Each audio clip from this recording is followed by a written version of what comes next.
আজ 21শে জুলাই আলীগড় ইসলামিয়া দাখিল মাদ্রাসা কর্তৃক আয়োজিত জুলাই শহীদদের স্মরণে অনুষ্ঠান ও দোয়া মাহফিলে মঞ্চ উপস্থিত অত্র প্রতিষ্ঠানের সম্মানিত সুদক্ষ সুপার মহোদয়, উপস্থিত সকল শিক্ষক মন্ডলী, আমার কোমলমতি ছাত্রছাত্রী ভাই বোনেরা, বক্তব্যের শুরুতে সালাম গ্রহণ করুন। আসসালামু আলাইকুম ওয়া রাহমাতুল্লাহি ওয়া বারাকাতুহু।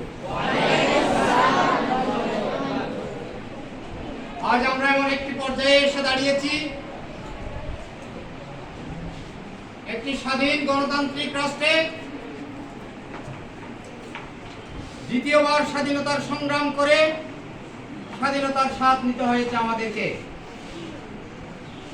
প্রিয় উপস্থিতি শিক্ষার্থী ভাই বোনেরা,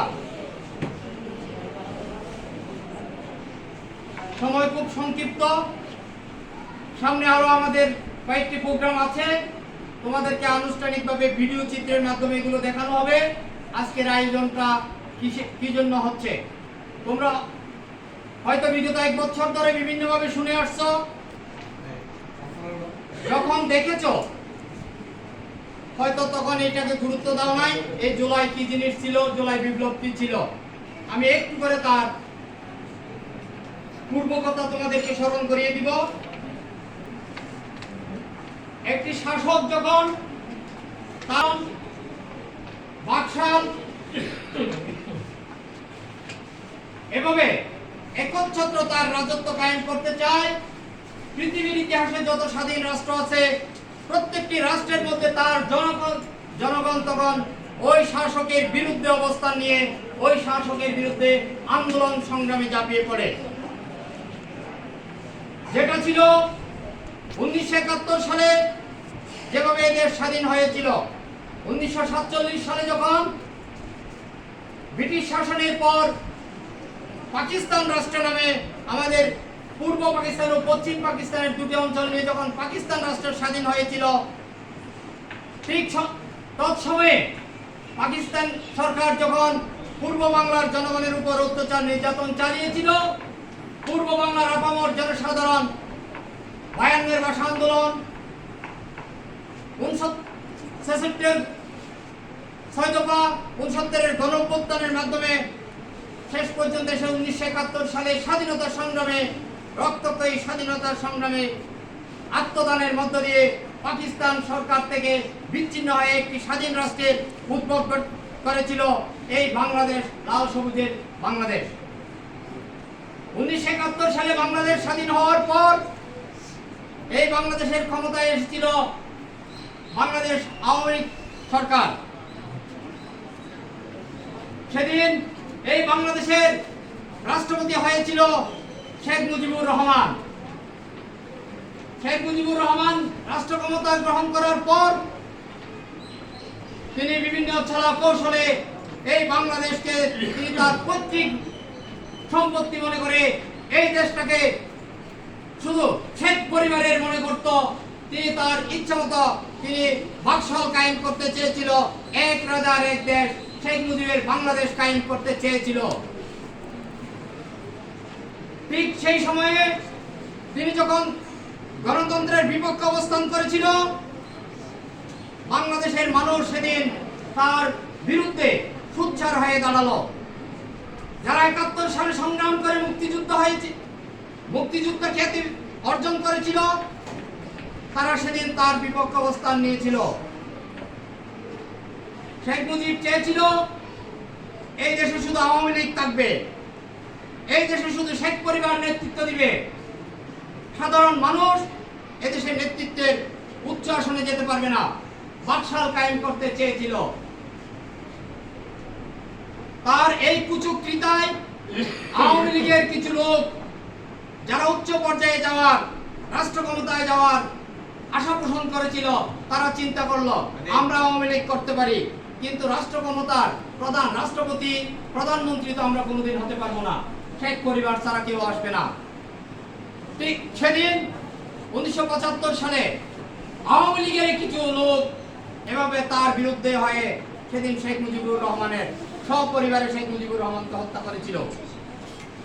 আওয়ামী লীগ যখন ক্ষমতায় এসেছিল সেটাকে বিকৃত রূপ নিয়ে আমাদের বিভিন্ন শিক্ষা প্রতিষ্ঠান থেকে শুরু করে সেটাকে বিকৃতভাবে বইপত্রে প্রচার করেছিল, যাতে আমাদের কোমলমতি শিক্ষার্থীদের শেখ পরিবারের প্রতি একটু সহানুভূতি তৈরি হয়। তার প্রকৃত ঘটনা যেটা ছিল তিনি সেগুলো কোনোদিন বইপত্রে দেয় নাই।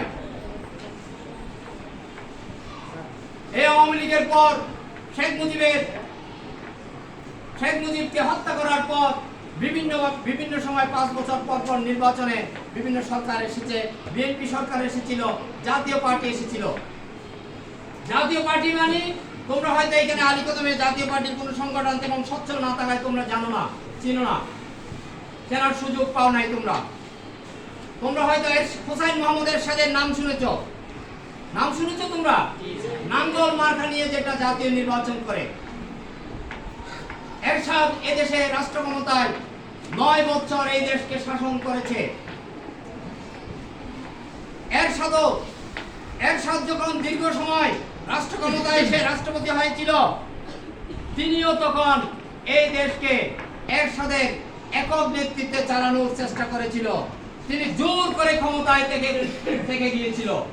ক্ষমতা থেকে তিনি নামবেন না, নির্বাচন দিবেন না, এমন পর্যায়ে 1991 সালে এরশাদের বিরুদ্ধে আবার এদেশের জনগণ আপামর ছাত্র জনতা এরশাদের বিরুদ্ধে আবার দাঁড়িয়ে রাজপথে আন্দোলন করে এরশাদ সরকারের পতন করেছে।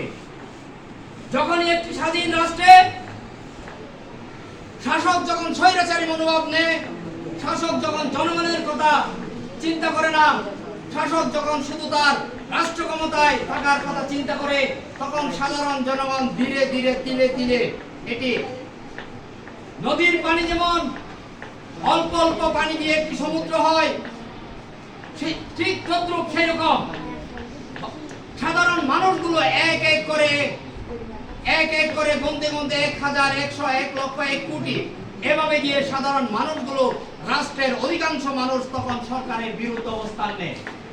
তখন ওই সরকারকে পতনের ঘন্টা বাজিয়ে দেয়। এটা আমরা অতীতে দেখেছি, ইতিহাস আমাদেরকে সেটির সাক্ষী দিয়েছে। আজ তোমরা যেটি দেখেছো, আজকে যে জন্য আমরা আবার এখানে একত্রিত হয়েছি, সেটি হচ্ছে এই আওয়ামী লীগ সরকার যখন 2014 সালে নির্বাচন দিয়ে ক্ষমতায় আসলো, তখন তারা মনে করেছে আজীবন ক্ষমতায় থেকে যাবে। গণতান্ত্রিক প্রক্রিয়ায় যে 5 বছর পর পর নির্বাচন দিতে হয়, তারা সে কথা বলে গিয়েছে।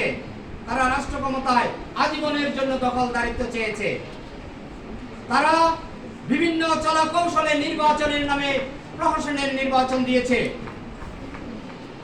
সাধারণ মানুষের ভোটাধিকার কেড়ে নিয়েছে। তারা 18 সালে নির্বাচন দিয়েছে, মানুষের ভোট একদিন আগে তারা নিয়ে ফেলেছে। সকালে মানুষ ভোট কেন্দ্রে গিয়ে ভোট দিতে পারে নাই, যার ভোট সে দিতে পারে নাই। ভোট কেন্দ্রে আসলে বলে যে আপনার ভোট দিয়ে চলে গেছে, আপনার ভোট পেয়ে গেছে। এটাও ছিল না লোক দেখানো মাত্র। তারা ভোটের আগের রাত্রে বাক্স পুড়িয়ে আওয়ামী লীগকে আবার ক্ষমতায় রাখার জন্য তাদের এমপি মন্ত্রী বানিয়ে কাকে করবে সেই নীল নকশা তৈরি করে নির্বাচন দিয়েছিল। সাধারণ মানুষকে ভোট দিতে দেয় নাই। আবার যখন 5 বছর পূর্ণ হলো, মানুষ যখন আবার ভোট চায়, তারা তখনও সাধারণ মানুষের ভোটাধিকার কেড়ে নিয়ে আবার একতরফা নিজেদের মতো করে আমি নির্বাচন করে তারা আবার রাষ্ট্র ক্ষমতা কেড়ে নিল। সাধারণ মানুষকে ভোটাধিকার দেয় নাই।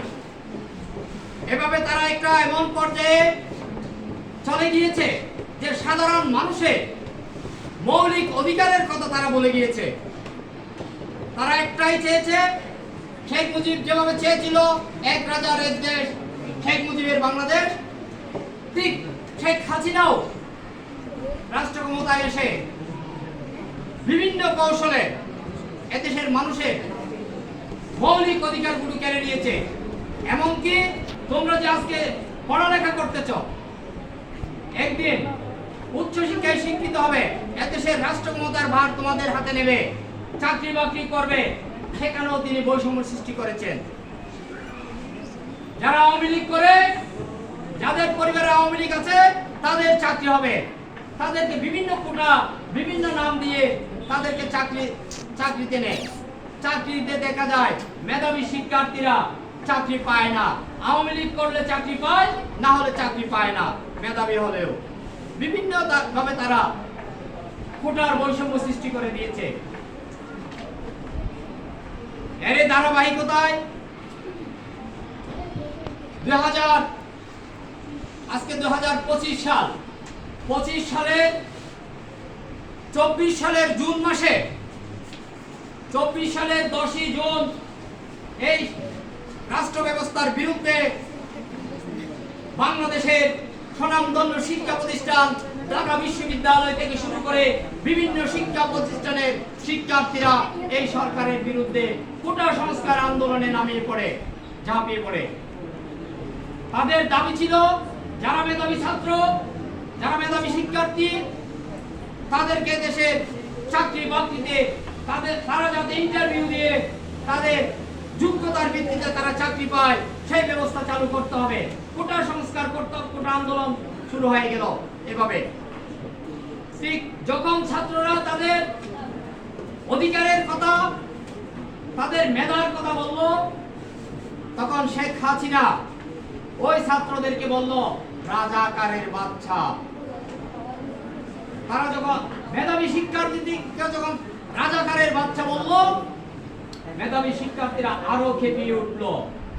তারা এই কোটা আন্দোলনকে সরকার পতনের আন্দোলনের রূপরেখা দিল। বাংলাদেশের বিভিন্ন রাজনৈতিক সংগঠনগুলো দীর্ঘদিন এই সরকারের বিরুদ্ধে আন্দোলন সংগ্রাম করতে যখন মাঠে নামে, তখন এই শেখ হাসিনা ভারত থেকে ভাড়া করে আনা কিছু পুলিশ সদস্য এখানে নিয়োগ দিয়েছিল। ভারতের কিছু ছেলেদেরকে, নওজোয়ান ছেলে এনে দেশের পুলিশে চাকরি দিয়েছিল, যাতে শেখ হাসিনার কথায় উঠে শেখ হাসিনার কথায় গুলি চালায়। বাঙালি তো বাঙালির বুকে গুলি চালাতে একটু তাদের বুক কাঁপে। শেখ হাসিনা ভারত থেকে কিছু জওয়ান এনে এখানে পুলিশে চাকরি দিয়েছে, তাদেরকে সারা বাংলাদেশের বিভিন্ন থানায় পোস্টিং দিয়েছে, এবং কিছু ছাত্রলীগ গুন্ডাদেরকে পুলিশের চাকরি দিয়েছে, যাদের কাছে দেশের মানুষের মায়া মমতা নাই, পাখির মতো করে যাতে এদেশের মানুষকে রাস্তায় নামলে শেখ হাসিনার বিরুদ্ধে, আওয়ামী লীগের বিরুদ্ধে মিছিল মিটিং করতে রাস্তায় নামলে যাতে পশুর মতো করে গুলি করে হত্যা করতে পারে, এইরকম কিছু নরপশু দেশের পুলিশ ব্যবস্থায় চাকরি দিয়েছিল। ঠিক আমার দেশের ছাত্ররা, রাজনৈতিক দলগুলো, জামাত, বিএনপি, বিভিন্ন রাজনৈতিক সংগঠনগুলো যখন শেখ হাসিনার বিরুদ্ধে রাজপথে নামে, পুলিশ বাহিনী দিয়ে তাদেরকে পশুর মতো করে হত্যা করে যাতে রাজপথে আন্দোলন করতে না পারে। এর মধ্য দিয়েও বিভিন্ন রাজনৈতিক সংগঠন তাদের আন্দোলন কিন্তু বন্ধ করে নাই। বিভিন্ন সময়ে তাদের বুকে তাজা রক্ত বিলীন করে দিয়েছে এদেশকে স্বৈরাচার মুক্ত করার জন্য, এদেশকে আবার এদেশের মানুষকে আবার স্বাধীনতার স্বাদ ফিরিয়ে দেওয়ার জন্য। ঠিক এই কোটা আন্দোলনে ছাত্ররা যখন সরকার পতনের আন্দোলনের রূপরেখা ডাক দিল, সেদিন ছিল 16ই জুলাই 2024 সাল। সারা বাংলাদেশে ছাত্ররা একটাই দাবি দিল, তারা শেখ হাসিনার সরকারের পতন হতে হবে, আওয়ামী লীগের পতন হতে হবে, এদেশে আবার স্বাধীনতার সূর্য উদিত হতে হবে। সেই ডাক দিয়ে আমার ছাত্র ভাইয়েরা যখন রাজপথে নামলো, বিভিন্ন বিশ্ববিদ্যালয়ের বিভিন্ন কলেজের ছাত্ররা যখন রাজপথে নামলো, পুলিশ বাহিনী সেই ছাত্রদের উপর আবার নির্মমভাবে গুলি চালাতে লাগলো। সেদিন 16ই জুলাই